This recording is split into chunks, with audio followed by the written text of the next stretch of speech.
श्री गणेशाय नमः। श्री सरस्वत्यै नमः। श्री वेदव्यासाय नमः। एकाशीतितमोऽध्यायः। सखियों सहित देवयानी और शर्मिष्ठा का वन विहार, राजा ययाति का आगमन, देवयानी की उनके साथ बातचीत तथा विवाह। वैशंपायन उवाच। वैशंपायन जी कहते हैं, नृपश्रेष्ठ, तदनंतर दीर्घ काल के पश्चात उत्तम वर्ण वाली देवयानी फिर उसी वन में विहार के लिए गई। उस समय उसके साथ 1,000 दासियों सहित शर्मिष्ठा भी सेवा में उपस्थित थी। वन के उसी प्रदेश में जाकर वह उन समस्त सखियों के साथ अत्यंत प्रसन्नता पूर्वक इच्छानुसार विचरने लगी। वे सभी किशोरियां वहां भांति भांति के खेल खेलती हुई आनंद में मग्न हो गईं। वे कभी वासंतिक पुष्पों के मकंदर का पान करती, कभी नाना प्रकार के भोज्य पदार्थों का स्वाद लेती और कभी फल खाती थी। इसी समय नहुष पुत्र राजा ययाति पुनः शिकार खेलने के लिए दैव इच्छा से उसी स्थान पर आ गए। वे परिश्रम करने के कारण अधिक थक गए थे और जल पीना चाहते थे। उन्होंने देवयानी, शर्मिष्ठा तथा अन्य युवतियों को भी देखा। वे सभी दिव्य आभूषणों से विभूषित हो पीने योग्य रस का पान और भांति भांति की क्रीड़ाएं कर रही थी। राजा ने पवित्र मुस्कान वाली देवयानी को वहां समस्त आभूषणों से विभूषित परम सुंदर दिव्य आसन पर बैठी हुई देखा। उसके रूप की कहीं तुलना नहीं थी। वह सुंदरी उन स्त्रियों के मध्य में बैठी हुई थी और शर्मिष्ठा द्वारा उसकी चरण सेवा की जा रही थी। ययातिरुवाच।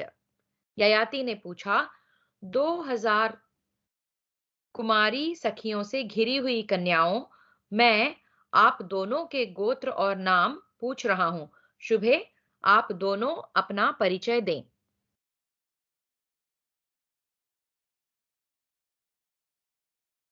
2,000 का मतलब देखते हैं। किन्हीं श्लोकों में 2,000 और किन्हीं में 1,000 सखियों का वर्णन है। यथावसर दोनों ठीक है। तो यहाँ पर 1,000 या 2,000 का मतलब कई सखियों के साथ वो घिरी हुई थी और शर्मिष्ठा जो है देवयानी के चरण दबा रही थी और राजा उनसे उनके बारे में जानना चाहते हैं। देवयान्युवाच। देवयानी बोले देवयानी बोली, महाराज, मैं स्वयं परिचय देती हूँ, आप मेरी बात सुने। असुरों के जो सुप्रसिद्ध गुरु शुक्राचार्य हैं, मुझे उन्हीं की पुत्री जानिए। यह दानवराज वृषपर्वा की पुत्री शर्मिष्ठा मेरी सखी और दासी है। मैं विवाह होने पर जहां जाऊंगी वहां यह भी जाएगी। ययातिरुवाच। ययाति बोले, सुंदरी, यह असुर राज की रूपवती कन्या सुंदर भवों वाली शर्मिष्ठा आपकी सखी और दासी किस प्रकार हुई, यह बताइए। इसे सुनने के लिए मेरे मन में बड़ी उत्कंठा है। देवयान्युवाच। देवयानी बोली, नरश्रेष्ठ, सब लोग दैव के विधान का ही अनुसरण करते हैं। इसे भी भाग्य का विधान मानकर संतोष कीजिए। इस विषय की विचित्र घटनाओं को न पूछिए।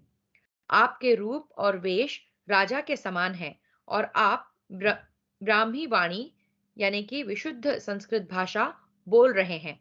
मुझे बताइए, आपका क्या नाम है, कहाँ से आए हैं और किसके पुत्र हैं। ययातिरुवाच। ययाति ने कहा, मैंने ब्रह्मचर्य पालन पूर्वक संपूर्ण वेद का अध्ययन किया है। मैं राजा नहुष का पुत्र हूँ और इस समय स्वयं राजा हूँ। मेरा नाम ययाति है। देवयान्युवाच। देवयानी ने पूछा, महाराज, आप किस कार्य से वन के इस प्रदेश में आए हैं। आप जल अथवा कमल लेना चाहते हैं या शिकार की इच्छा से ही आए हैं। ययातिरुवाच। ययाति ने कहा, भद्रे, मैं एक हिंसक पशु को मारने के लिए उसका पीछा कर रहा था। इससे बहुत थक गया हूं और पानी पीने के लिए यहाँ आया हूं। अतः अब मुझे आज्ञा दीजिए। देवयान्युवाच। देवयानी ने कहा, राजन, आपका कल्याण हो। मैं 2000 कन्याओं तथा अपनी सेविका शर्मिष्ठा के साथ आपके अधीन होती हूँ। आप मेरे सखा और पति हो जाएं। ययातिरुवाच। ययाति बोले, शुक्र नंदिनी देवयानी, आपका भला हो। भाविनी, मैं आपके योग्य नहीं हूँ। क्षत्रिय लोग आपके पिता से कन्यादान लेने के अधिकारी नहीं हैं। देवयानीवाच। देवयानी ने कहा, नहुष नंदन, ब्राह्मण से क्षत्रिय जाति और क्षत्रिय से ब्राह्मण जाति मिली हुई है। आप राजर्षि के पुत्र हैं और स्वयं भी राजर्षि हैं, अतः मुझसे विवाह कीजिए। ययातिरुवाच। ययाति बोले, वरांगने, एक ही परमेश्वर के शरीर से चारों वर्णों की उत्पत्ति हुई है, परंतु सबके धर्म और शौचाचार अलग अलग हैं। ब्राह्मण उन सब वर्णों में श्रेष्ठ हैं। देवयानी। देवयानी ने कहा, नहुष कुमार, नारी के लिए पाणिग्रहण एक धर्म है। पहले किसी भी पुरुष ने मेरा हाथ नहीं पकड़ा था। सबसे पहले आप ही ने मेरा हाथ पकड़ा था, इसलिए आप ही का मैं पति रूप में वरण करती हूँ। मैं मन को वश में रखने वाली स्त्री हूँ। आप जैसे राजर्षि कुमार अथवा राजर्षि द्वारा पकड़े गए मेरे हाथ का स्पर्श अब दूसरा पुरुष कैसे कर सकता है? ययातिरुवाच।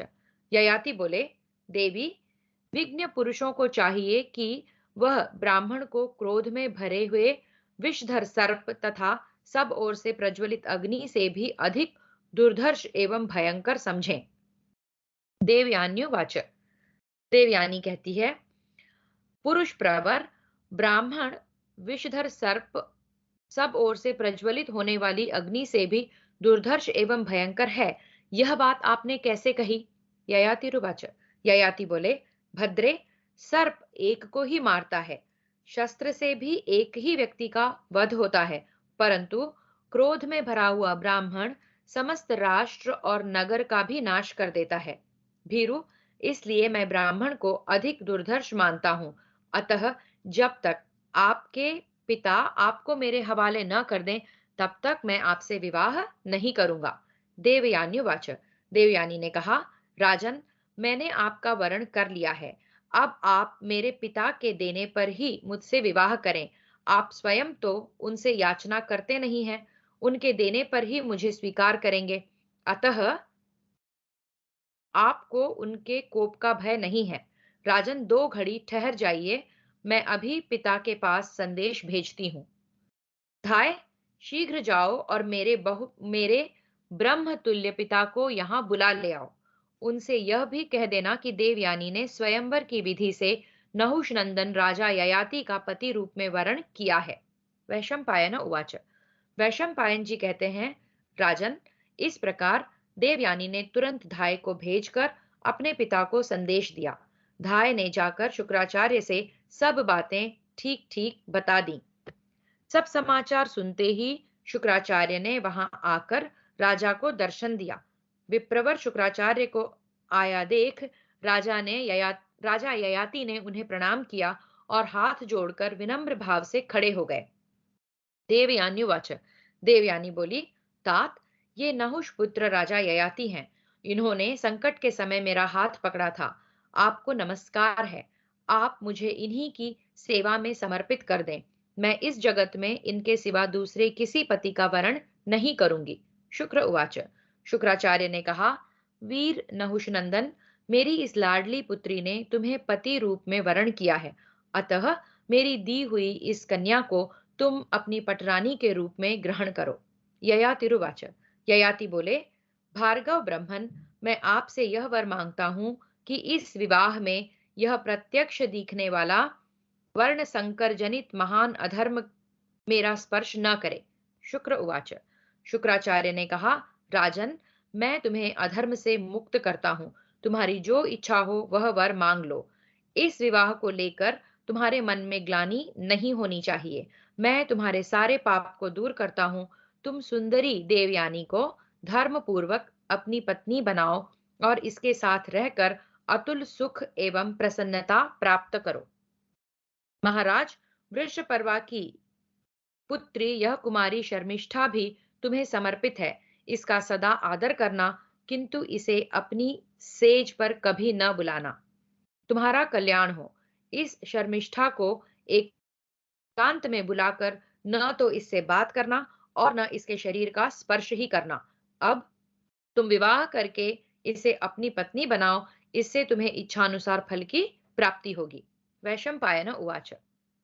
वैशंपायन जी कहते हैं, जन्मेजय, शुक्राचार्य के ऐसा कहने पर राजा ययाति ने उनकी परिक्रमा की और शास्त्रोक्त विधि से मंगलमय विवाह कार्य संपन्न किया।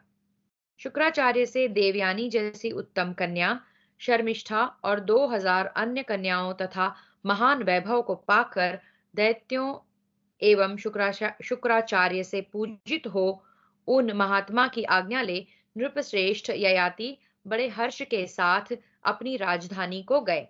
इस प्रकार श्री महाभारत आदि पर्व के अंतर्गत ययात्युपाख्यान विषयक 81वां अध्याय पूरा हुआ। द्व्यशीतितमोऽध्यायः। ययाति से देवयानी को पुत्र प्राप्ति, ययाति और शर्मिष्ठा का एकांत मिलन और उनसे एक पुत्र का जन्म। वैशंपायन उवाच। वैशंपायन जी कहते हैं, जन्मेजय, ययाति की राजधानी महेंद्रपुरी यानी कि अमरावती के समान थी। उन्होंने वहां आकर देवयानी को तो अंतःपुर में स्थान दिया और उसकी अनुमति से अशोक वाटिका के समीप एक महल बनवाकर उसमें वृषपर्वा की पुत्री शर्मिष्ठा को उसकी 1000 या 2000 जो भी समझे दासियों के साथ ठहराया। उन सब के लिए अन्न, वस्त्र तथा पेय आदि की अलग अलग व्यवस्था करके शर्मिष्ठा का समुचित सत्कार किया। देवयानी ययाति के साथ परम रमणीय एवं मनोरम अशोक वाटिका में आती और शर्मिष्ठा के साथ वन विहार करके उसे वहीं छोड़कर स्वयं राजा के साथ महल में चली जाती। इस तरह वह बहुत समय तक प्रसन्नता पूर्वक आनंद भोगती रही। नहुष कुमार राजा ययाति ने देवयानी के साथ बहुत वर्षों तक देवताओं की भांति विहार किया। वे उसके साथ बहुत प्रसन्न और सुखी थे। ऋतुकाल आने पर सुंदरी देवयानी ने गर्भ धारण किया और समयानुसार प्रथम पुत्र को जन्म दिया। इस प्रकार 1000 वर्ष व्यतीत हो जाने पर युवावस्था को प्राप्त हुई वृषपर्वा की पुत्री शर्मिष्ठा ने अपने को रजस्वलावस्था में देखा और चिंतामग्न हो गई। स्नान करके शुद्ध हो समस्त आभूषणों से विभूषित हुई शर्मिष्ठा सुंदर पुष्पों के गुच्छे से भरी अशोक शाखा का आश्रय लिए खड़ी थी। दर्पण में अपना मुंह देखकर उसके मन में पति के दर्शन की लालसा जाग उठी और वह शोक एवं मोह से युक्त हो इस प्रकार बोली, हे अशोक वृक्ष, जिनका हृदय शोक में डूबा हुआ है, उन सब के शोक को तुम दूर करने वाले हो। इस समय मुझे प्रियतम का दर्शन कराकर अपने ही जैसे नाम वाली बना दो। ऐसा कहकर शर्मिष्ठा फिर बोली, मुझे ऋतुकाल प्राप्त हो गया, किंतु अभी तक मैंने पति का वरण नहीं किया है। यह कैसी परिस्थिति आ गई? अब क्या करना चाहिए अथवा क्या करने से सुकृत यानी कि पुण्य होगा? देवयानी तो पुत्रवती हो गई, किंतु मुझे जो जवानी मिली है वह व्यर्थ जा रही है। जिस प्रकार उसने पति का वरण किया है, उसी तरह मैं भी उन्हीं महाराज का क्यों न पति के रूप में वरण कर लूं। मेरे याचना करने पर राजा मुझे पुत्र रूप फल दे सकते हैं, इस बात का मुझे पूरा विश्वास है। परंतु क्या वे धर्मात्मा नरेश इस समय मुझे एकांत में दर्शन देंगे? शर्मिष्ठा इस प्रकार विचार कर रही थी कि राजा ययाति उसी समय दैववश महल से बाहर निकले और अशोक वाटिका के निकट शर्मिष्ठा को देखकर ठहर गए। मनोहर हास वाली शर्मिष्ठा ने उन्हें एकांत में अकेला देख आगे बढ़कर उनकी अगवानी की तथा हाथ जोड़कर राजा से यह बात कही। शर्मिष्ठोवाच। शर्मिष्ठा ने कहा, नहुष नंदन, चंद्रमा, इंद्र, विष्णु, यम, वरुण तथा आपके महल में कौन किसी स्त्री की ओर दृष्टि डाल सकता है? अतएव यहाँ मैं सर्वथा सुरक्षित हूँ। महाराज, मेरे रूप, कुल और शील कैसे हैं, यह तो आप सदा से ही जानते हैं। मैं आज आपको प्रसन्न करके यह प्रार्थना करती हूँ कि मुझे ऋतु दान कीजिए, मेरे ऋतुकाल को सफल बनाइए। ययातिरुवाच, ययाति ने कहा, शर्मिष्ठे, तुम दैत्यराज की सुशील और निर्दोष कन्या हो। मैं तुम्हें अच्छी तरह जानता हूँ। तुम्हारे शरीर अथवा रूप में सुई के नोक बराबर भी ऐसा स्थान नहीं है जो निंदा के योग्य हो। परंतु क्या करूं, जब मैंने देवयानी के साथ विवाह किया था, उस समय कविपुत्र शुक्राचार्य ने मुझसे स्पष्ट कहा था कि वृषपर्वा की पुत्री इस शर्मिष्ठा को अपनी सेज पर न बुलाना। शर्मिष्ठोवाच, शर्मिष्ठा ने कहा, राजन, परिहास युक्त वचन असत्य हो तो भी वह हानिकारक नहीं होता। फिर से देखते हैं, परिहास युक्त वचन असत्य हो तो भी वह हानिकारक नहीं होता। अपनी स्त्रियों के प्रति विवाह के समय, प्राण संकट के समय तथा सर्वस्व का अपहरण होते समय यदि कभी विवश होकर असत्य भाषण करना पड़े तो वह दोषकारक नहीं होता। ये 5 प्रकार के असत्य पाप शून्य बताए गए हैं। महाराज, किसी निर्दोष प्राणी का प्राण बचाने के लिए गवाही देते समय किसी के पूछने पर अन्यथा यानी कि असत्य भाषण करने वाले को यदि कोई पतित कहता है तो उसका कथन मिथ्या है।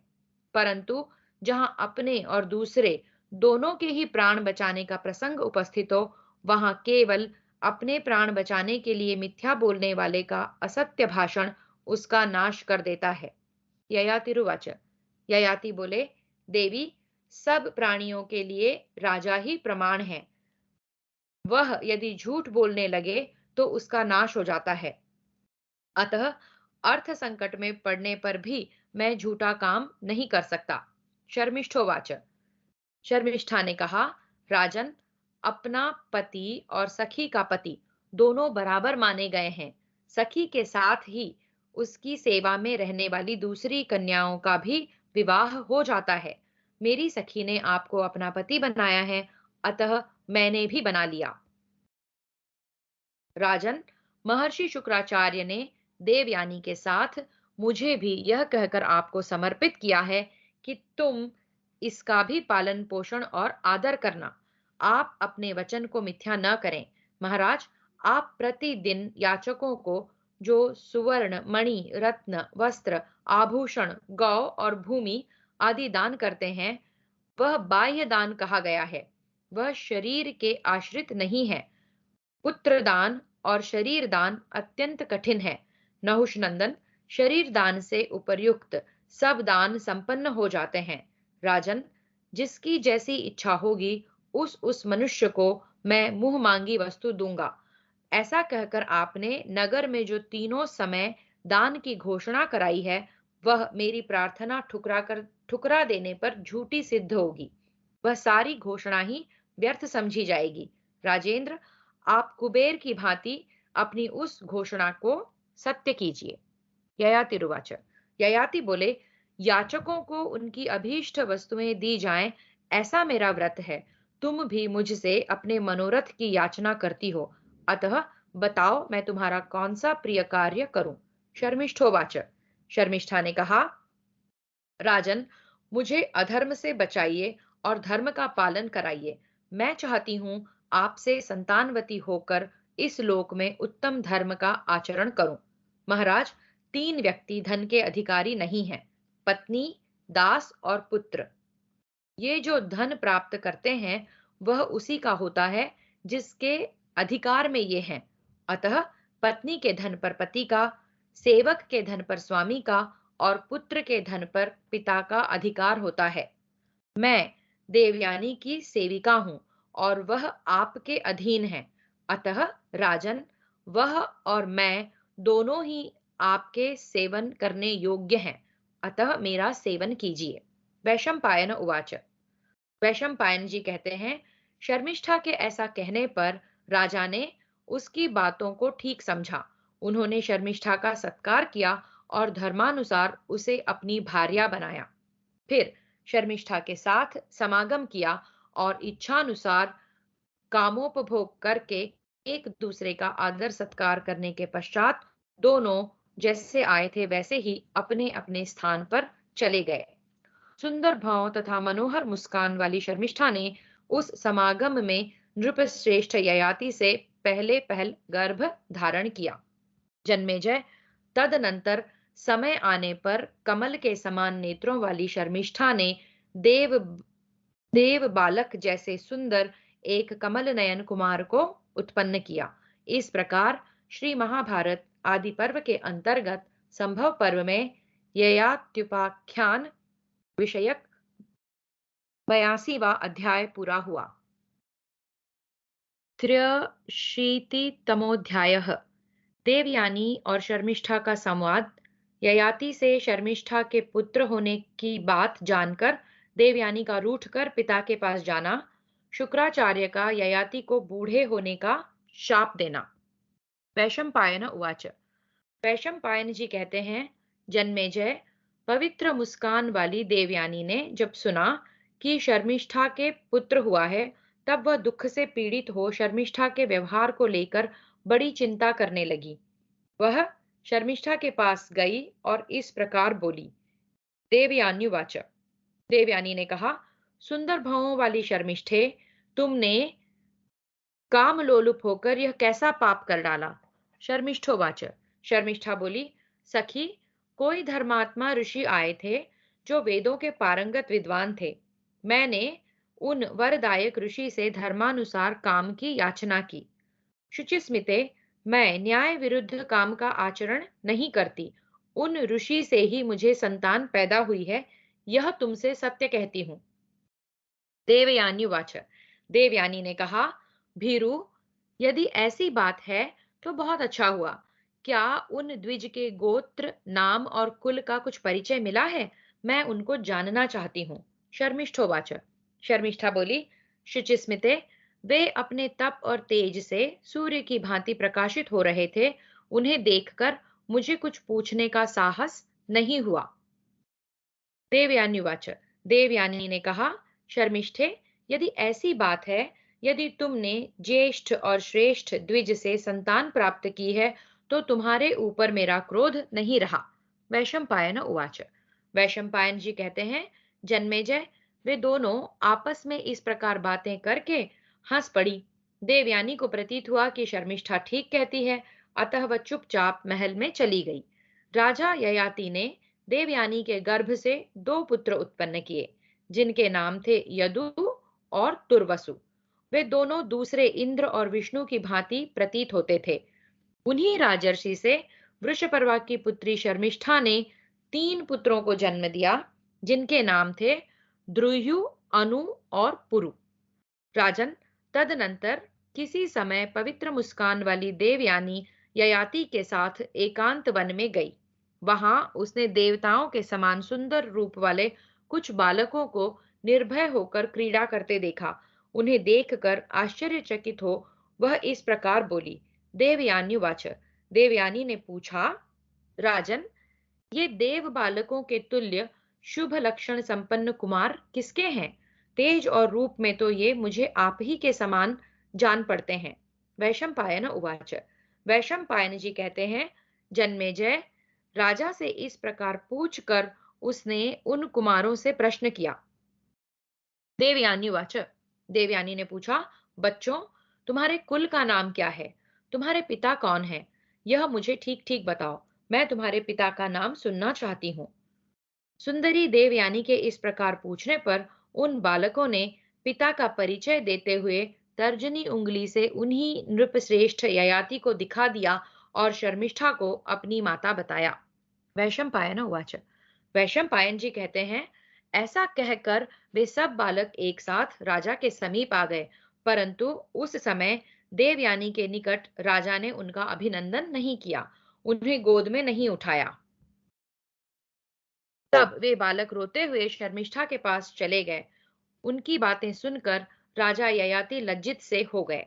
उन बालकों का राजा के प्रति विशेष प्रेम देखकर देवयानी सारा रहस्य समझ गई और शर्मिष्ठा से इस प्रकार बोली। देवयान्युवाच। देवयानी बोली, भामिनी, तुम तो कहती थी कि मेरे पास कोई ऋषि आया करते हैं। यह बहाना लेकर तुम राजा ययाति को ही अपने पास आने के लिए प्रोत्साहन देती रही। मैंने पहले ही कह दिया था कि तुमने कोई पाप किया है। शर्मिष्ठे, तुमने मेरे अधीन होकर भी मुझे अप्रिय लगने वाला बर्ताव क्यों किया? तुम फिर उसी असुर धर्म पर उतर आई, मुझसे डरती भी नहीं हो। शर्मिष्ठोवाच। शर्मिष्ठा बोली, मनोहर मुस्कान वाली सखी, मैंने जो ऋषि कहकर अपने स्वामी का परिचय दिया था वो सत्य ही है। मैं न्याय और धर्म के अनुकूल आचरण करती हूँ, अतः तुमसे नहीं डरती। जब तुमने पति का वरण किया था उसी समय मैंने भी कर लिया। शोभ ने, जो सखी का स्वामी होता है वही उसके अधीन रहने वाले अन्य अविवाहिता सखियों का भी धर्मतः पति होता है। तुम ज्येष्ठ हो, ब्राह्मण की पुत्री हो, अतः मेरे लिए माननीय एवं पूजनीय हो, परंतु ये राजर्षि मेरे लिए तुमसे भी अधिक पूजनीय है। क्या यह बात तुम नहीं जानती? शुभे, तुम्हारे पिता और मेरे गुरु शुक्राचार्य जी ने हम दोनों को एक ही साथ महाराज की सेवा में अर्पित किया है। तुम्हारे पति और पूजनीय महाराज ययाति भी मुझे पालन करने योग्य मानकर मेरा पोषण करते हैं। वैशंपायन उवाच। वैशंपायन जी कहते हैं, शर्मिष्ठा का यह वचन सुनकर देवयानी ने कहा, राजन, अब मैं यहाँ नहीं रहूंगी। आपने मेरा अत्यंत अप्रिय किया है। ऐसा कहकर तरुणी देवयानी आंखों में आंसू भरकर सहसा उठी और तुरंत ही शुक्राचार्य जी के पास जाने के लिए वहां से चल दी। यह देख उस समय राजा ययाति व्यथित हो गए। वे व्याकुल हो देवयानी को समझाते हुए उसके पीछे पीछे गए, किंतु वह नहीं लौटी। उसकी आंखें क्रोध से लाल हो रही थी। वह राजा से कुछ न बोलकर बोलकर केवल नेत्रों से आंसू बहाए जाती थी। कुछ ही देर में वह कवि पुत्र शुक्राचार्य के पास जा पहुंची। पिता को देखते ही वह प्रणाम करके उनके सामने खड़ी हो गई। तदनंतर राजा ययाति ने भी शुक्राचार्य की वंदना की। देवयान्युवाच। देवयानी ने कहा, पिताजी, अधर्म ने धर्म को जीत लिया। नीच की उन्नति हुई और उच्च की अवनति। वृषपर्वा की पुत्री शर्मिष्ठा मुझे लांघ कर आगे बढ़ गई। उन महाराज ययाति से ही उसके 3 पुत्र हुए हैं, किंतु तात, मुझ भाग्यहीन के 2 ही पुत्र हुए हैं। यह मैं आपसे ठीक बता रही हूँ। भृगुश्रेष्ठ, मैं महाराज धर्मज्ञ के स्वरूप में सॉरी ये महाराज धर्मज्ञ भृगुश्रेष्ठ ये महाराज धर्मज्ञ के रूप में प्रसिद्ध हैं, किंतु इन्होंने ही मर्यादा का उल्लंघन किया है। कवि नंदन, यह आपसे यथार्थ कह रही हूं। शुक्र उवाच। शुक्राचार्य जी ने कहा, महाराज, तुमने धर्मज्ञ होकर भी अधर्म को प्रिय मानकर उसका आचरण किया है। इसलिए जिसको जीतना कठिन है वह वृद्धावस्था तुम्हें शीघ्र ही धर दबाएगी। ओके। ययाति बोले, भगवान, दानवराज की पुत्री मुझसे ऋतुदान मांग रही थी, अतः मैंने धर्म सम्मत मानकर यह कार्य किया, किसी दूसरे विचार से नहीं। ब्राह्मण, जो पुरुष न्याय युक्त ऋतु की याचना करने वाली स्त्री को ऋतुदान नहीं करता, वह ब्रह्मवादी विद्वानों द्वारा भ्रूण हत्या करने वाला कहा जाता है। जो न्याय सम्मत कामना से युक्त युक्त गम्या स्त्री के द्वारा एकांत में प्रार्थना करने पर उसके साथ समागम नहीं करता, वह धर्मशास्त्र में विद्वानों द्वारा गर्भ की हत्या करने वाला बताया जाता है। ब्राह्मण, मेरे यह व्रत है कि मुझसे कोई जो भी वस्तु मांगे उसे वह अवश्य दे दूंगा। मेरा यह व्रत है कि मुझसे कोई भी जो वस्तु मांगे उसे अवश्य दे दूंगा। आपके ही द्वारा मुझे सौंपी हुई शर्मिष्ठा इस जगत में दूसरे किसी पुरुष को अपना पति बनाना नहीं चाहती थी, अतः उसकी इच्छा पूर्ण करना धर्म समझकर मैंने वैसा किया है। आप इसके लिए मुझे क्षमा करें। भृगुश्रेष्ठ, इन्हीं सब कारणों का विचार करके अधर्म के भय से उद्विग्न हो मैं शर्मिष्ठा के पास गया था। शुक्र उवाच। शुक्राचार्य ने कहा, राजन, तुम्हें इस विषय में मेरे आदेश की भी प्रतीक्षा करनी चाहिए थी, क्योंकि तुम मेरे अधीन हो। नहुष नंदन, धर्म में मिथ्या आचरण करने वाले पुरुष को चोरी का पाप लगता है। वैशंपायन उवाच। वैशंपायन जी कहते हैं, क्रोध में भरे हुए शुक्राचार्य के शाप देने पर नहुष पुत्र राजा ययाति उसी समय पूर्वावस्था यानी कि यौवन का परित्याग करके तत्काल बूढ़े हो गए। ययातिरुवाच, ययाति बोले, भृगुश्रेष्ठ, मैं देवयानी के साथ युवावस्था में रहकर तृप्त नहीं हो सका हूँ, अतः ब्रह्मन मुझ पर ऐसी कृपा कीजिए जिससे यह बुढ़ापा मेरे शरीर में प्रवेश न करे।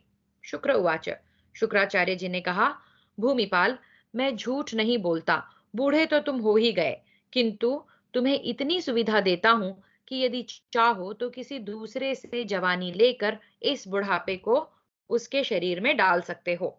ययाति रुवाच, ययाति बोले, ब्राह्मण, मेरा जो पुत्र अपनी युवावस्था मुझे दे, वही पुण्य और कीर्ति का भागी होने के साथ ही मेरे राज्य का भी भागी हो। आप इसका अनुमोदन करें। शुक्र उवाच, शुक्राचार्य ने कहा, नहुष नंदन, तुम भक्ति भाव से मेरा चिंतन करके अपनी वृद्धावस्था का इच्छानुसार दूसरे के शरीर में संचार कर सकोगे। इस दशा में तुम्हें पाप भी नहीं लगेगा। जो पुत्र तुम्हें प्रसन्नता पूर्वक अपनी युवावस्था देगा, वही राजा होगा, साथ ही दीर्घायु, यशस्वी तथा अनेक संतानों से युक्त होगा। इस प्रकार श्री महाभारत आदि पर्व के अंतर्गत संभव पर्व में ययात्युपाख्यान विषयक 83वां अध्याय पूरा हुआ। चतुर्शीतितमोऽध्यायः। ययाति का अपने पुत्र यदु, तुर्वसु, द्रुह्यु और अनु से अपनी युवावस्था देकर वृद्धावस्था लेने के लिए आग्रह और उनके अस्वीकार करने पर उन्हें शाप देना, फिर अपने पुत्र पुरु को जरावस्था देकर उनकी युवावस्था लेना तथा उन्हें वर प्रदान करना। वैशंपायन उवाच, वैशंपायन जी कहते हैं, राजा ययाति बुढ़ापा लेकर वहां से अपने नगर में आए और अपने ज्येष्ठ एवं श्रेष्ठ पुत्र यदु से इस प्रकार बोले। ययाति रुवाच, ययाति ने कहा, तात, कविपुत्र शुक्राचार्य के शाप से मुझे बुढ़ापे ने घेर लिया। मेरे शरीर में झुर्रियां पड़ गईं और बाल सफेद हो गए, किंतु मैं अभी जीवन के भोगों से तृप्त नहीं हुआ हूं। यदो, तुम बुढ़ापे के साथ मेरे दोष को ले लो और मैं तुम्हारी जवानी के द्वारा विषयों का उपभोग करूं। 1000 वर्ष पूरे होने पर मैं पुनः तुम्हारी जवानी देकर बुढ़ापे के साथ अपना दोष वापस ले लूंगा। यदुरुवाच, यदु बोले, राजन, बुढ़ापे में खाने पीने से अनेक दोष प्रकट होते हैं, अतः मैं आपकी वृद्धावस्था नहीं लूंगा, यही मेरा निश्चित विचार है। महाराज, मैं उस बुढ़ापे को लेने की इच्छा नहीं करता जिसके आने पर दाढ़ी मूछ के बाल सफेद हो जाते हैं, जवानी का आनंद चला जाता है, वृद्धावस्था एकदम शिथिल कर देती है, सारे शरीर में झुर्रियां पड़ जाती हैं और मनुष्य इतना दुर्बल तथा कृशकाय हो जाता है कि उसकी ओर देखते नहीं बनता। बुढ़ापे में कामकाज करने की शक्ति नहीं रहती। युवतियां तथा जीविका पालने पाने वाले सेवक भी तिरस्कार करते हैं, अतः मैं वृद्धावस्था नहीं लेना चाहता। धर्मज्ञ नरेश्वर, आपके बहुत से पुत्र हैं जो आपको मुझसे भी अधिक प्रिय हैं, अतः बुढ़ापा लेने के लिए किसी दूसरे पुत्र को चुन लीजिए। ययाति रुवाच, ययाति ने कहा, तात, तुम मेरे हृदय से उत्पन्न औरस पुत्र होकर भी मुझे अपनी युवावस्था नहीं देते, इसलिए तुम्हारी संतान राज्य की अधिकारिणी नहीं होगी। अब उन्होंने तुर्वसु को बुलाकर कहा, तुर्वसो, बुढ़ापे के साथ मेरा दोष ले लो बेटा, मैं तुम्हारी जवानी से विषयों का उपभोग करूंगा। 1000 वर्ष पूर्ण होने पर मैं तुम्हें जवानी लौटा दूंगा और बुढ़ापे सहित अपने दोष को वापस ले लूंगा। तुर्वसुरुवाच, तुर्वसु बोले, तात, काम भोग का नाश करने वाली वृद्धावस्था मुझे नहीं चाहिए। वह बल तथा रूप का अंत कर देती है और बुद्धि एवं प्राण शक्ति का भी नाश करने वाली है। ययाति रुवाच, ययाति ने कहा, तुर्वसो, तू मेरे हृदय से उत्पन्न होकर भी मुझे अपनी युवावस्था नहीं देता है, इसलिए तेरी संतति नष्ट हो जाएगी। मूढ़, जिनके आचार और धर्म वर्ण संकरों के समान है, जो प्रतिलोम संकर जातियों में गिने जाते हैं तथा जो कच्चा मांस खाने वाले एवं चांडाल आदि की श्रेणी में है, ऐसे लोगों का तू राजा होगा। जो गुरु पत्नियों में आसक्त हैं, जो पशु पक्षी आदि आदि का सा आचरण करने वाले हैं, तथा जिनके चा जिनके सारे आचार विचार भी पशुओं के समान हैं, तो उन पापात्मा म्लेच्छों का राजा होगा। वैशंपायन उवाच। वैशंपायन जी कहते हैं, जन्मेजय, राजा ययाति ने इस प्रकार अपने पुत्र तुर्वसु को शाप देकर शर्मिष्ठा के पुत्र द्रुह्य से यह बात कही। ययातिरुवाच। ययाति ने कहा, द्रुह्यो, कांति तथा रूप का नाश करने वाली यह वृद्धावस्था तुम ले लो और 1000 वर्षों के लिए अपनी जवानी मुझे दे दो। 1000 वर्ष पूर्ण हो जाने पर मैं पुनः तुम्हारी जवानी तुम्हें दे दूंगा और बुढ़ापे के साथ अपना दोष फिर ले लूंगा। द्रुह्युरुवाच। द्रुह्यु बोले, पिताजी, बूढ़ा मनुष्य हाथी घोड़े और रथ पर नहीं चढ़ सकता, स्त्री का भी उपभोग नहीं कर सकता, उसकी वाणी भी लड़खड़ाने लगती है, अतः मैं वृद्धावस्था नहीं लेना चाहता। ययातिरुवाच। ययाति बोले, द्रुह्यो, तू मेरे हृदय से उत्पन्न होकर भी अपनी जवानी मुझे नहीं दे रहा है, इसलिए तेरा प्रिय मनोरथ कभी सिद्ध नहीं होगा। जहां घोड़े जुते हुए उत्तम रथों, घोड़ों, हाथियों, पीठ को यानी कि पालकियों को पालकियों, गधों, बकरों, बैलों और शिबिका आदि की भी गति नहीं है, जहां प्रतिदिन नाव पर बैठकर ही घूमना फिरना होगा, ऐसे प्रदेश में तू अपनी संतान के साथ चला जाएगा और वहां तेरे वंश के लोग राजा नहीं भोज कहलाएंगे। ययातिरुवाच। तदनंतर ययाति ने अनु से कहा, अनो, तुम बुढ़ापे के साथ मेरा दोष ले लो और मैं तुम्हारी जवानी के द्वारा 1000 वर्ष तक सुख भोगूंगा। अनुरुवाच। अनु बोले, पिताजी, बूढ़ा मनुष्य बच्चों की तरह असमय में भोजन करता है, अपवित्र रहता है तथा समय पर अग्निहोत्र नहीं करता, अतः ऐसी वृद्धावस्था को मैं नहीं लेना चाहता। ययातिरुवाच। ययाति ने कहा, अनो, तू मेरे हृदय से उत्पन्न होकर भी अपनी युवावस्था मुझे नहीं दे रहा है और बुढ़ापे के दोष बतला रहा है, अतः तू वृद्धावस्था के समस्त दोषों को प्राप्त करेगा और तेरी संतान जवान होते ही मर जाएगी तथा तू भी बूढ़े जैसा होकर अग्निहोत्र का त्याग कर देगा। ययातिरुवाच।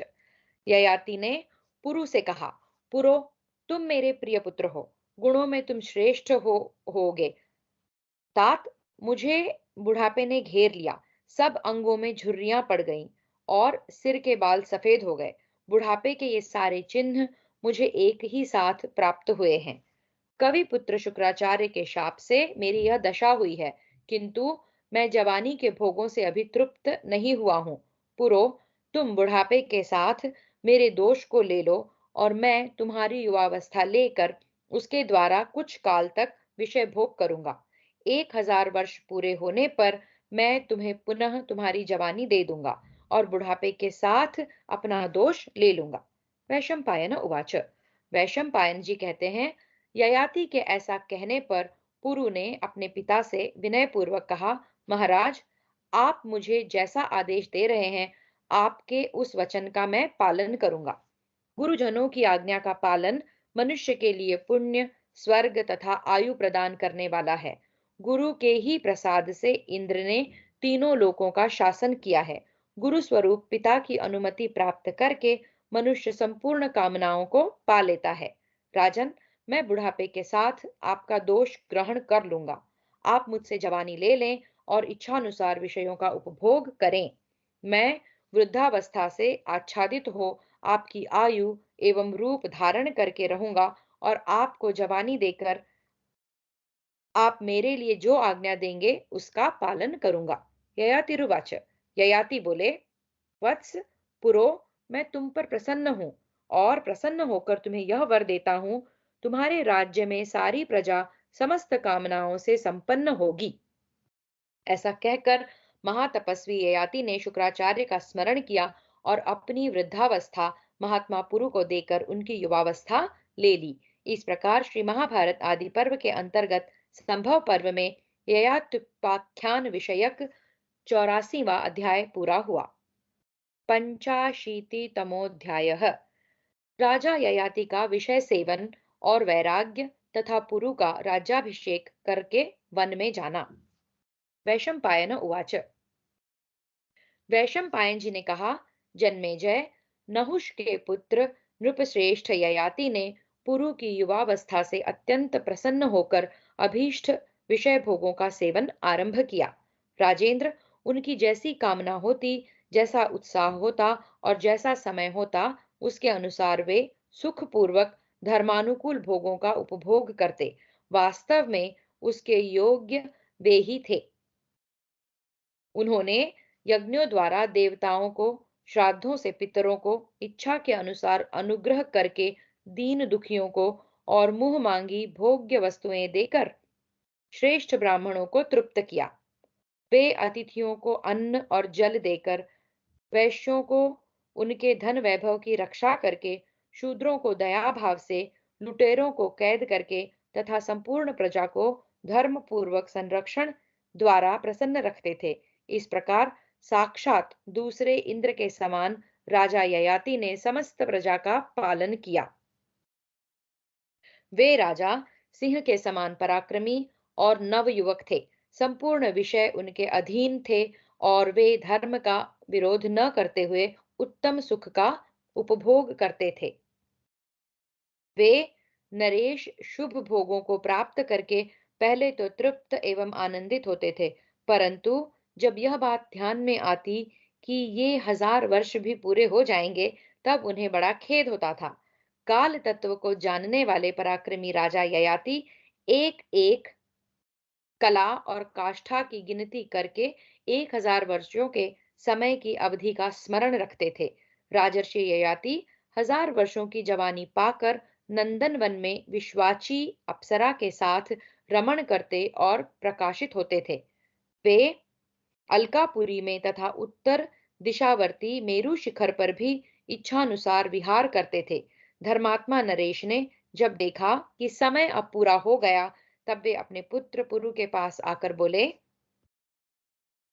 शत्रु दमन पुत्र, मैंने तुम्हारी जवानी के द्वारा अपनी रुचि, उत्साह और समय के अनुसार विषयों का सेवन किया है, परंतु विषयों की कामना उन विषयों के उपभोग से कभी शांत नहीं होती।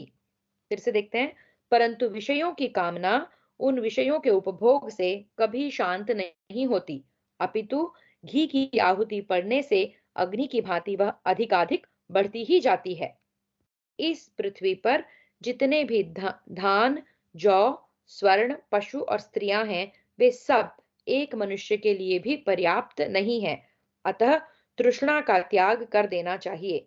खोटी बुद्धि वाले लोगों के लिए जिसका त्याग करना अत्यंत कठिन है, जो मनुष्य के बूढ़े होने पर भी स्वयं बूढ़ी नहीं होती तथा जो एक प्राणांतक रोग है, उस तृष्णा को त्याग देने वाले पुरुष को ही सुख मिलता है। देखो, विषय भोग में आसक्त चित्त हुए मेरे 1000 वर्ष बीत गए, तो भी प्रतिदिन उन विषयों के लिए ही तृष्णा पैदा होती है। अतः मैं इस तृष्णा को छोड़कर परब्रह्म परमात्मा में मन लगा द्वंद्व और ममता से रहित हो वन में मृगों के साथ विचरूंगा। पुरो, तुम्हारा भला हो, मैं प्रसन्न हूं। अपनी यह जवानी ले लो, साथ ही यह राज्य भी अपने अधिकार में कर लो, क्योंकि तुम मेरा प्रिय करने वाले पुत्र हो। वैशंपायन उवाच। वैशंपायन जी कहते हैं, जन्मेजय, उस समय नहुष नंदन राजा ययाति ने अपनी वृद्धावस्था वापस ले ली और पुरु ने पुनः अपनी युवावस्था प्राप्त कर ली।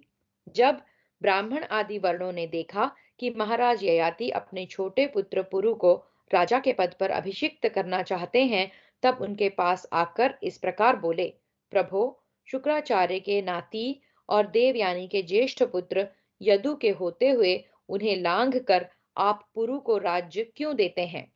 यदु आपके ज्येष्ठ पुत्र हैं। उनके बाद तुर्वसु उत्पन्न हुए। तदनंतर शर्मिष्ठा के पुत्र क्रमशः द्रुह्यु, अनु और पुरु हैं। ज्येष्ठ पुत्रों का उल्लंघन करके छोटा पुत्र राज्य का अधिकारी कैसे हो सकता है? हम आपको इस बात का स्मरण दिला रहे हैं, आप धर्म का पालन कीजिए। ययातिरुवाच। ययाति ने कहा, ब्राह्मण आदि सब वर्ण के लोग मेरी बात सुने। मुझे ज्येष्ठ पुत्र को किसी तरह राज्य नहीं देना है। मेरे ज्येष्ठ पुत्र यदु ने मेरी आज्ञा का पालन नहीं किया है। जो पिता के प्रतिकूल हो, वह सत्पुरुषों की दृष्टि में पुत्र नहीं माना गया है। जो माता और पिता की आज्ञा मानता है, उनका हित चाहता है, उनके अनुकूल चलता है तथा माता पिता के प्रति पुत्रोचित बर्ताव करता है, वही वास्तव में पुत्र है। पुत, यह नरक का नाम है। नरक को दुख रूप ही मानते हैं। पुत नामक नरक से त्राण यानी कि रक्षा करने के कारण ही लोग इहलोक और परलोक में पुत्र की इच्छा करते हैं। अपने अनुरूप पुत्र देवताओं, ऋषियों और पितरों के पूजन का अधिकारी होता है। जो बहुत से मनुष्यों के लिए गुणकारक यानी कि लाभदायक हो, उसी को ज्येष्ठ पुत्र कहते हैं। वह गुणकारक पुत्र ही इहलोक और परलोक में ज्येष्ठ के अंश का भागी होता है। जो उत्तम गुणों से संपन्न है, वही पुत्र श्रेष्ठ माना गया है, दूसरा नहीं। गुणहीन पुत्र व्यर्थ कहा गया है। धर्मज्ञ पुरुष पुत्र के ही कारण पितरों के धर्म का बखान करते हैं। यदु ने मेरी अवहेलना की है। तुर्वसु, द्रुहियु तथा अनु ने भी मेरा बड़ा तिरस्कार किया है। पुरु ने मेरी आज्ञा का पालन किया, मेरी बात को अधिक आदर दिया है। इसी ने मेरा बुढ़ापा ले रखा था। अतः मेरा यह छोटा पुत्र ही वास्तव में मेरे राज्य और धन को पाने का अधिकारी है। पुरु ने मित्र रूप होकर मेरी कामनाएं पूर्ण की है। स्वयं शुक्राचार्य ने मुझे वर दिया है कि जो पुत्र तुम्हारा अनुसरण करे, वही राजा एवं समस्त भूमंडल का पालक हो। अतः मैं आप लोगों से विनयपूर्ण आग्रह करता हूँ कि पुरु को ही राज्य पर अभिषिक्त करें। प्रकृतय ऊचुः। प्रजा वर्ग के लोग बोले, जो पुत्र गुणवान और सदा माता पिता का हितैषी हो, वह छोटा होने पर भी श्रेष्ठतम है। वही संपूर्ण कल्याण का भागी होने योग्य है। पुरु आपका प्रिय करने वाला पुत्र है। अतः शुक्राचार्य के वरदान के अनुसार ये ही इस राज्य को पाने के अधिकारी हैं। इस निश्चय के विरुद्ध कुछ भी उत्तर नहीं दिया जा सकता। वैशंपायन उवाच। वैशंपायन जी कहते हैं, नगर और राज्य के लोगों ने संतुष्ट होकर जब इस प्रकार कहा, तब नहुष नंदन ययाति ने अपने पुत्र पुरु को ही अपने राज्य पर अभिषिक्त किया। इस प्रकार पुरु को राज्य दे वनवास की दीक्षा लेकर राजा ययाति तपस्वी ब्राह्मणों के साथ नगर से बाहर निकल गए। यदु से यादव क्षत्रिय उत्पन्न हुए। यदु से यादव क्षत्रिय उत्पन्न हुए। तुर्वसु की संतान यवन कहलाई। द्रुहु के पुत्र भोज नाम से प्रसिद्ध हुए और अनु से म्लेच्छ जातियां उत्पन्न हुई। राजा जन्मेजय पुरु से पौरव वंश चला, जिसमें तुम उत्पन्न हो। तुम्हें इंद्रिय संयम पूर्वक 1000 वर्षों तक यह राज्य करना है। इस प्रकार श्री महाभारत आदि पर्व के अंतर्गत संभव पर्व में ययात्युपाख्यान के प्रसंग में पूर्व ययात समाप्ति विषयक 85वां अध्याय पूरा हुआ। षडशीतितमोऽध्यायः। वन में राजा ययाति की तपस्या और उन्हें स्वर्ग लोक की प्राप्ति। वैशंपायन उवाच। वैशंपायन जी कहते हैं, जन्मेजय, इस प्रकार नहुष नंदन राजा ययाति अपने प्रिय पुत्र पुरु का राज्याभिषेक करके प्रसन्नता पूर्वक वानप्रस्थ मुनि हो गए। वे वन में ब्राह्मणों के साथ रहकर कठोर व्रत का पालन करते हुए फल मूल का आहार तथा मन और इंद्रियों का संयम करते थे। इससे वे स्वर्गलोक में गए। स्वर्गलोक में जाकर वे बड़ी प्रसन्नता के साथ सुखपूर्वक रहने लगे और बहुत काल के बाद इंद्र द्वारा वे पुनः स्वर्ग से नीचे गिरा दिए गए। स्वर्ग से भ्रष्ट हो पृथ्वी पर गिरते समय वे भूतल तक नहीं पहुंचे, आकाश में ही स्थिर हो गए, ऐसा मैंने सुना है। फिर यह भी सुनने में आया है कि वे पराक्रमी राजा ययाति मुनि समाज में राजा वसुमान, अष्टक, प्रतरदन और शिबी से मिलकर पुनः वहीं से साधु पुरुषों की संग के प्रभाव से स्वर्गलोक में चले गए। जन्मेजय उवाच। मैंने किस कर्म से सॉरी मुने किस कर्म से वे भूपाल पुनः स्वर्ग में पहुंचे थे। तो यहाँ हमने देखा कि राजा ययाति का स्वर्गवास हुआ। वो स्वर्ग में गए, स्वर्ग में उन्होंने सुखों का भोग किया। फिर उनको इंद्र ने भूलोक पर भेजा, पर वो पूरी तरह भूलोक पर नहीं आए। वो कहीं बीच की स्थिति में थे।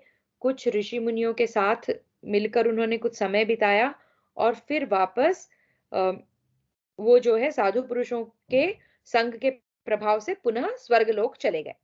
तो अब जन्मेजय पूछते हैं, जन्मेजय ने पूछा, मुने किस कर्म से वे भूपाल पुनः स्वर्ग में पहुंचे थे।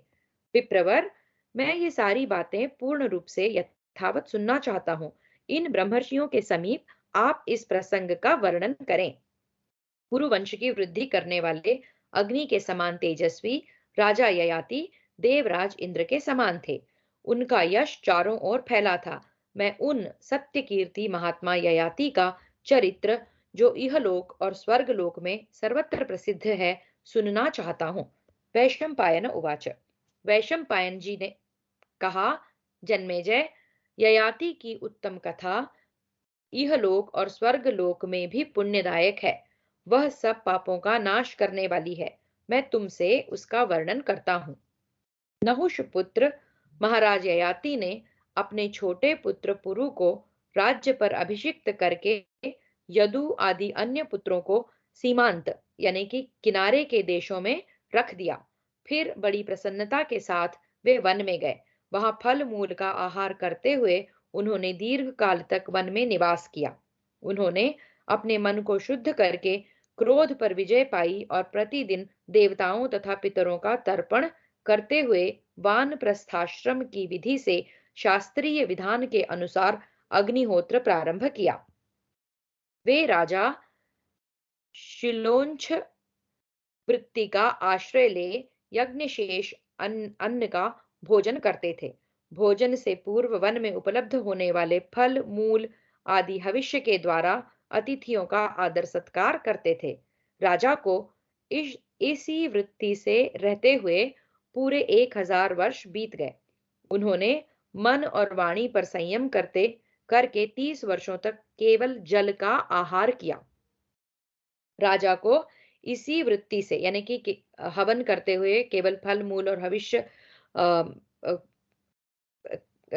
से अतिथियों का सत्कार करते हुए वानप्रस्थ आश्रम में रहते हुए 1000 वर्ष बीत गए। उन्होंने मन और वाणी पर संयम करके 30 वर्षों तक केवल जल का आहार किया। तत्पश्चात वे आलस्य रहित हो 1 वर्ष तक केवल वायु पीकर रहे। फिर 1 वर्ष तक 5 अग्नियों के बीच में बैठकर तपस्या की। इसके बाद 6 महीनों तक हवा पीकर वे एक पैर से खड़े रहे।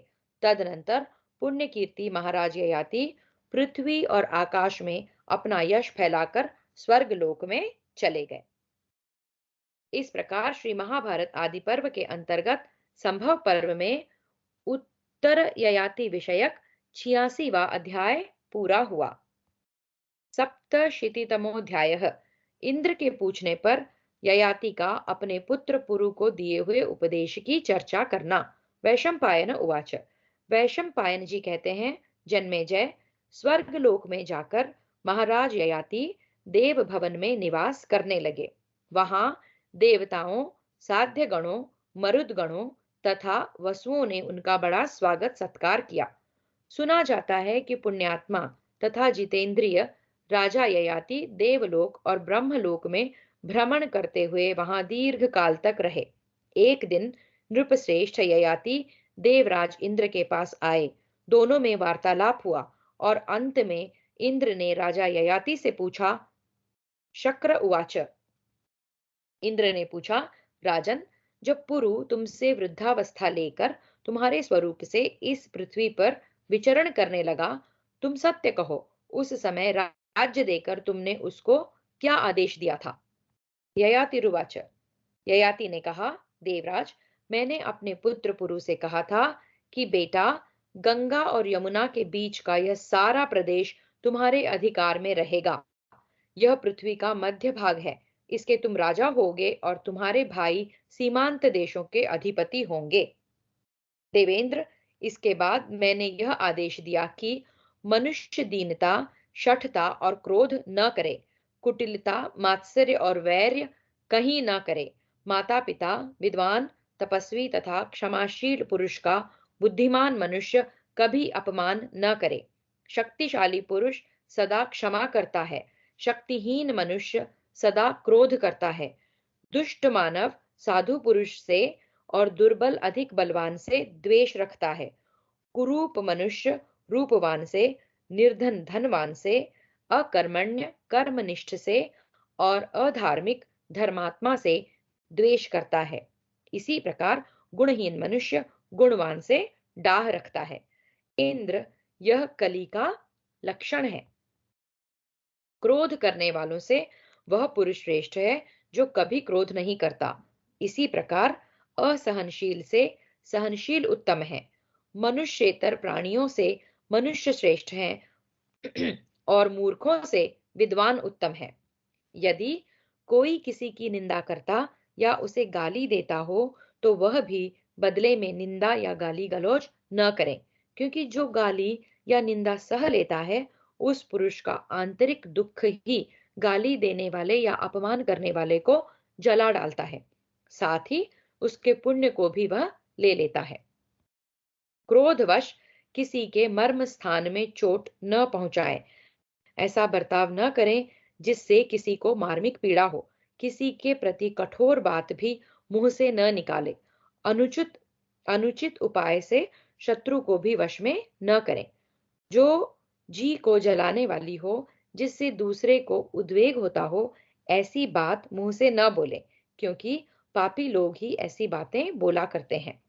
जो स्वभाव का कठोर हो, दूसरों के मर्म में चोट पहुंचाता हो, तीखी बातें बोलता हो और कठोर वचन रूपी कांटों से दूसरे मनुष्य को पीड़ा देता हो, उसे अत्यंत लक्ष्मीहीन, दरिद्र या अभागा समझें। उसको देखना भी बुरा है, क्योंकि वह कड़वी बोली के रूप में अपने मुंह में बंधी हुई एक पिशाचिनी को ढो रहा है।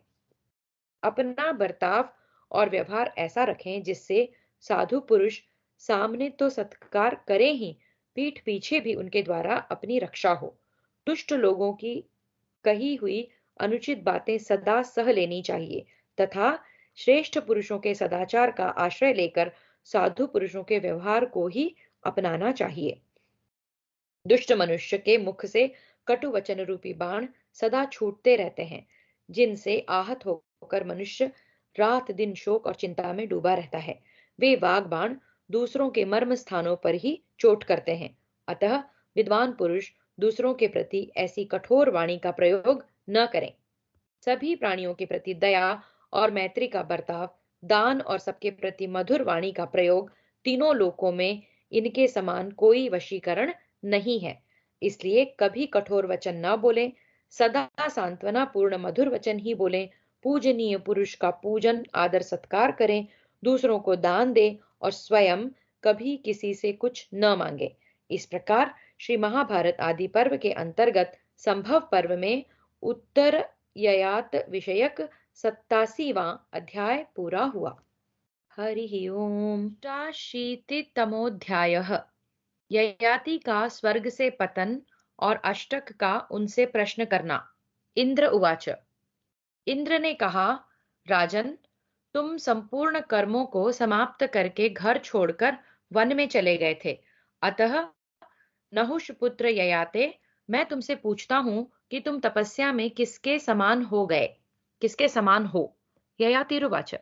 ययाति ने कहा, इंद्र, मैं देवताओं, मनुष्यों, गंधर्वों और महर्षियों में से किसी को भी तपस्या में अपनी बराबरी करने वाला नहीं देखता हूं। इंद्र उवाच।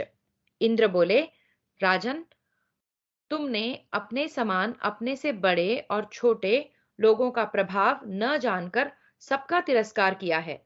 अतः तुम्हारे इन पुण्य लोकों में रहने की अवधि समाप्त हो गई, क्योंकि दूसरों की निंदा करने के कारण तुम्हारा पुण्य क्षीण हो गया।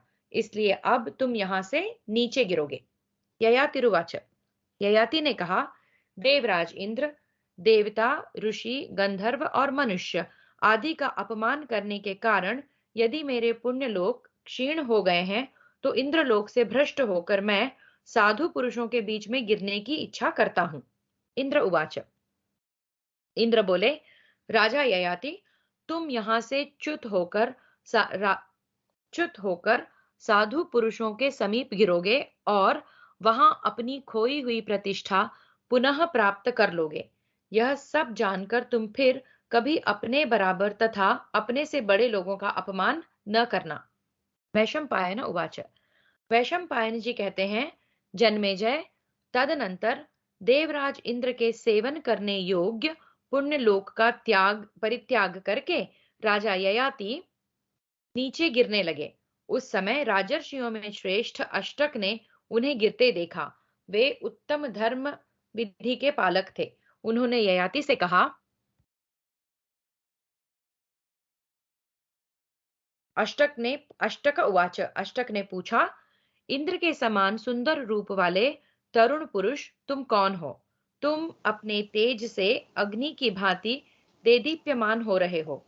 मेघ रूपी घने अंधकार वाले आकाश से आकाशचरी ग्रहों में श्रेष्ठ सूर्य के समान तुम कैसे गिर रहे हो? तुम्हारा तेज सूर्य और अग्नि के सदृश है। तुम अप्रमेय शक्तिशाली जान पड़ते हो। तुम्हें सूर्य के मार्ग से गिरते देख हम सब लोग मोहित होकर इस तर्क वितर्क में पड़े हैं कि यह क्या गिर रहा है। तुम इंद्र, सूर्य और विष्णु के समान प्रभावशाली हो। तुम्हें आकाश में स्थित देखकर हम सब लोग अब यह जानने के लिए तुम्हारे निकट आए हैं कि तुम्हारे पतन का यथार्थ कारण क्या है। हम पहले तुमसे कुछ पूछने का साहस नहीं कर सकते और तुम भी हमसे हमारा परिचय नहीं पूछते हो कि हम कौन हैं। इसलिए मैं ही तुमसे पूछता हूँ, मनोरम रूप वाले महापुरुष, तुम किसके पुत्र हो और किस लिए यहाँ आए हो? इंद्र के तुल्य शक्तिशाली पुरुष, तुम्हारा भय दूर हो जाना चाहिए। अब तुम्हें विषाद और मोह को भी तुरंत त्याग देना चाहिए। इस समय तुम संतों के समीप विद्यमान हो। बल दानव का नाश करने वाले इंद्र भी अब तुम्हारा तेज सहन करने में असमर्थ हैं।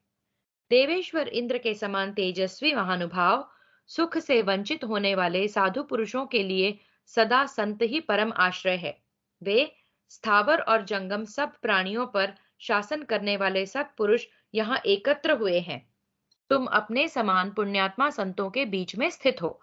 जैसे तपने की शक्ति अग्नि में, बोए हुए बीज को धारण करने की शक्ति पृथ्वी में है, प्रकाशित होने की शक्ति सूर्य में है, उसी प्रकार संतों पर शासन करने की शक्ति केवल अतिथि में है। इस प्रकार श्री महाभारत आदि पर्व के अंतर्गत संभव पर्व में उत्तर यायात विषयक 88वां अध्याय पूरा हुआ। एकोननवतितमोऽध्यायः। ययाति और अष्टक का संवाद। ययातिरुवाच।